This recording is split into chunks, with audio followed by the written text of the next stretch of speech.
আজ মানুষের কাছে সবকিছু আছে, সম্পদ, ঐশ্বর্য, সুখ, কিন্তু যেটার অভাব রয়েছে তা হলো ধৈর্য।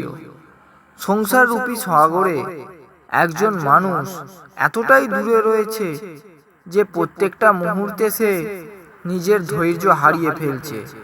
কিন্তু মনে রাখবেন, যার মধ্যে ধৈর্য রয়েছে তাকে ঈশ্বরের কাছে পৌঁছতে হয় না।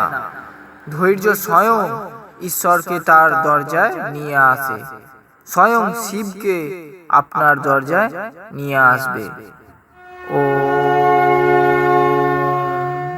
জীবনযাত্রায় আমাদের অনেকের সঙ্গেই দেখা হয়। তাদের মধ্যে কেউ আমাদের কিছু শিখিয়ে যায়, আবার কেউ আমাদের থেকে কিছু শিখে যায়। দেওয়া নেওয়ার এই সংসারে যদি কাউকে কিছু দিতেই চান, তাহলে প্রেম দিন, সম্মান দিন।